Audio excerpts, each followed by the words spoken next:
I'm Sierra Tishgart, the senior editor of Grub Street, New York Magazine's food blog. I'm here in CBS This Morning, Studio 57, with John Besh, the chef who runs the restaurant Empire in New Orleans. Welcome. Well, it's great to be here. Yes. Thank you for having me, Sierra. Appreciate it. So but it's not an empire. I think it is. You opened August in 2001, and now you have 12 different concepts. What goes into deciding when to open a new one, while also maybe being conscious of a saturation point?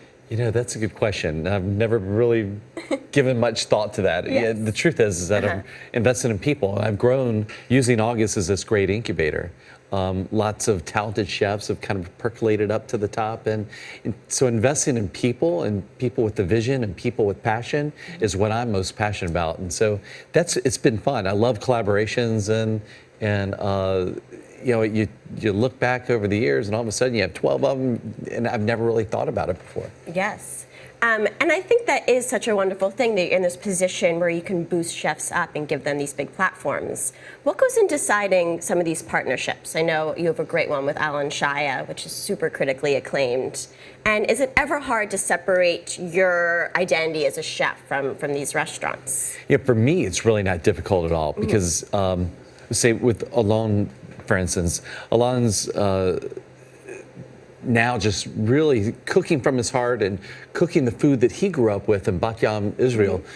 And though it's in New Orleans, I don't need to be a part of it. I just want to be a supporting cast member of it. Yes. And so it's really about thinking in terms of restaurants as theater and wanting to deliver to a different audience or a different theme, but the one thing that we do with all of the places is we make sure that there's something, there's substance there, that we're doing it for a purpose. It's not the sake of we're not a big corporation just creating concepts, as much as we're just trying to make people happy through food. And if we see a niche, then we're going to try to fill that niche. Yes, certainly. Is there a niche you feel like you haven't filled, or a cuisine you want to conquer? I don't know. There's so much to learn. What I love about food is that common thread that really ties us all together. And so through food, you tell so many stories. I grew up eating and cooking, South Louisiana food, what we would think like New Orleans Creole. And that gave me an identity, and as I traveled the world and I've lived all over the place, like I knew who I was through those foods that I ate, and I would learn about myself as I would discover new and different cuisines, and I would see these correlations. And so what I love is that over the years, I've opened with Oron Sanchez as one of my partners, and we have Johnny Sanchez together. And so I didn't know Mexican cuisine that well, and to discover it through the eyes of our own was awesome. And so to have a chance to work with these very talented people, I've gotten to grow and learn so much. It's really special.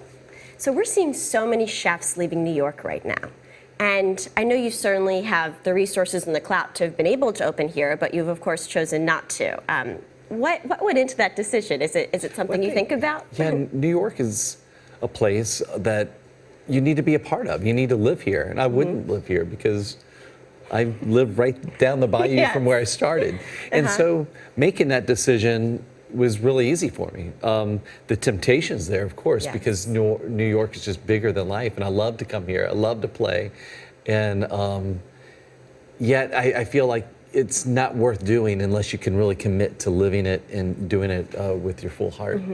I agree. So what do we have here? And so this is just a simple dish. Like this time of year, around the holiday season, we're always getting together and we're entertaining a lot. And so there's not one I don't know if there's like one dinner that I've ever had at the Besh house without having crab meat ravigote. And so it's like one of these things, because people always question, like, well, how do you entertain? And it's so stressful. And I'm like, no, you can make like simple salads. Like this is a crab salad.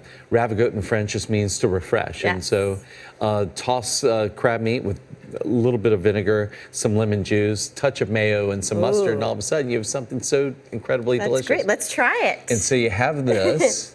Here you go. Oh, good. Wow. All right. I want to see you eat that. Perfect bite. On air. Make that look graceful. Thank you so much for being here. It's been so nice to chat with you. Thanks for having me. And I'm Sierra Tishgart, the senior editor of Grub Street.